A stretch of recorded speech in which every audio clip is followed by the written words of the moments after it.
Hello, everyone. Danny here for what has become take 6 of my attempt to record this review. I have been asked to compare the movie A House with a Clock in Its Walls to the book that the movie is based off of, written by John Bellairs, narrated by George Guidall, book of the exact same name. This was quite an interesting comparison, to say the least. Hollywood did its usual trick, and they completely changed the book to adapt it for film. I mean, completely changed so much stuff. However, they did one of, if not the best jobs I've ever seen, of keeping the original feel and flavor of the book, so that even with all of the changes, you almost feel like you feel like you're listening to the same story, just maybe told in an alternate dimension where there's some changes to it. And I'll explain what I mean here. Before I do that, though, I have a favor to ask. If you love audiobooks, please subscribe to my channel. Come and join me on my audiobook journey. Now, I'm only going to mention a few of the larger changes because there's just too many to go through, and some of them are small. So in the movie, the house itself is magical, like Hogwarts. It's got a picture window that constantly changes itself and gives messages. It's got a chair that's alive and acts like a pet dog. It's got this giant topiary flying lion that poops leaves on everything and adds a lot of comedy to it. They make a big deal out of iron and horseshoes and jack-o'-lanterns. It's got this room filled with all these creepy dolls and clowns and things that they have to fight and battle and kill. None of that exists in the book. None of it at all. The picture window does change once, but it's because Uncle Jonathan changed it. There's no puppy dog chair. There's no topiary flying lion. I don't remember horseshoes getting mentioned at all. A jack-o'-lantern makes an appearance at the very end of the book, but they're using it to play a game. They're not battling it. It's not protecting them from evil. Nothing like that. In the movie, Mrs. Zimmerman, who is their next-door neighbor, has lost her connection to her magic, because she had a husband and a daughter who were killed. It doesn't explain any of that, but the trauma of that caused her to lose her magical connection. That doesn't exist in the book. She's got all of her magical capabilities. In the book, Lewis raises Mr. Izzard from the dead. In the book, Lewis raises Mrs. Izzard from the dead. In the book, they have to battle both Mr. Izzard and Mrs. Izzard. In the movie, they only battle Mrs. Izzard. Mr. Izzard doesn't come into play. And those are just a few of the changes. However, both of them follow the same basic storyline. You have Lewis, whose parents died. He's sent to live with his eccentric Uncle Jonathan, who has a next-door neighbor who is a witch, who is also his best friend, and he's a wizard. Lewis makes a friend at school, and he's never had a friend before. Lewis has never had a friend. He's always been picked on and disliked by everybody and bullied by everybody. So he makes his friend. As he starts to lose this friend, he tries to impress him using magic, and all it does is scare and push his friend further away. In an attempt to make a final impression, he raises someone from the dead.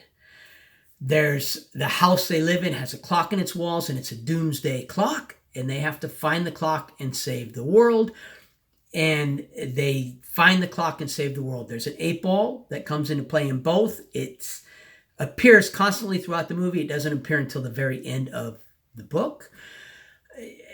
There's enough similarities that the character of Lewis feels the same in both the book and the movie. There's some slight differences. He in the book, he's picked on because he's fat in the movie. He's picked on because he wears these weird goggles and is huge into this show and worships this guy who's a main character in this TV show. The TV show never makes a single appearance in the book, even though it plays a major part in the movie. That's another big difference there. Jonathan is slightly more eccentric in the movie than he is in the book. I already told you the differences with Mrs. Zimmerman. But Jonathan and Mrs. Zimmerman's relationship in both the movie and the book is the same. They play cards. It's a different card game in each of the two. They play cards with each other. They love insulting each other. They're constantly insulting each other. Some of the insults in the movie are a little more clever than some of the insults in the book. And then they've taken some of the insults from the book and added them to the movie. You're listening to the book. Oh, they use that in the movie as well. So there's enough similarity that it really feels like you're listening to the same story, just like I said, in an alternate universe. And it's hard to choose, okay, did I like the movie better or did I like the book better? I enjoyed them both. Now, the movie has more of a Halloween feel to it. The book doesn't. In the book, they've got different seasons. It occurs over a longer stretch of time. You celebrate Christmas in the book. In the movie, it feels like it happens within just the Halloween season, and add the jack-o'-lanterns and stuff like that, and it has a very definite Halloween feel to the movie that does not exist in the book. But I couldn't pick, hey, I like this one better than that one. I can tell you the more eccentric Jonathan from the movie, I enjoyed his character more than his character from the book. The Mrs. Zimmerman from the book, I enjoyed her character more than I enjoyed her character from the movie. I like the ending, how they dealt with the clock better in the book than how it occurred in the movie. The relationship between Jonathan and his friend that he ends up losing, or not Jonathan, the relationship between Lewis and his friend whom he ends up losing, I definitely liked better in the book than in the movie. The movie version of that relationship didn't even make sense to me. So in the movie version, he's this weird kid that everybody bullies, that everybody picks on, nobody likes. And you've got the most popular kid in school who's running for class president. And in order to get elected, the kid who's already the most popular kid in school befriends Lewis. I keep getting those two names mixed up. I apologize if I did that earlier in the video. He befriends Lewis. And then once he gets elected, he kicks Lewis to the curb. That just doesn't make sense to me. Why would the most popular kid in school need to befriend the least popular kid in school to get elected? How is that going to help him get elected? That makes no sense whatsoever. In the book, their friendship is a naturally occurring friendship. Lewis's friend even starts helping him get better at sports.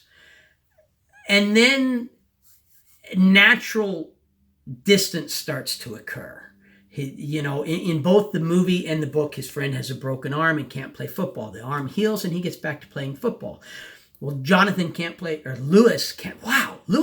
football. And so they naturally start to separate. Lewis naturally starts to do things to try and draw his friend back, to maintain that first ever friendship that he's ever had, and just ends up scaring him away. In the book, it felt natural. In the movie, it felt unnatural and just didn't make sense to me. But other than that, it's really picking elements, the jack-o'-lanterns and, the dolls that they battle. I wouldn't say that I liked that better than in the book, the book not having it.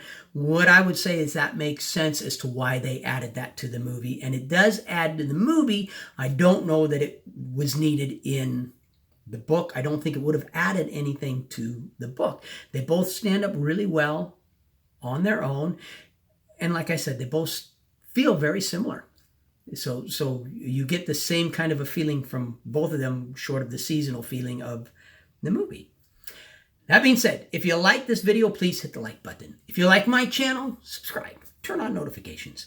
Questions, comments, feedback, please put them in the comment section. I'm so used to this. I've received 6 phone calls in the middle of this video, and I'm finally making it through, and I'm not getting a phone call. So it's kind of throwing me off here at the end. Questions, comments, feedback, put them in the bottom of the video. But most importantly, no matter what else you do today, listen to at least one really good audiobook. And I do indeed recommend, especially if you have preteens and you want to listen to a good book with them, I highly recommend The House with a Clock in Its Walls, written by John Bellairs and narrated by George Guidall, who is an amazing narrator. I didn't talk about the narration. George Guidall is an amazing narrator. Thank you. Have a good day.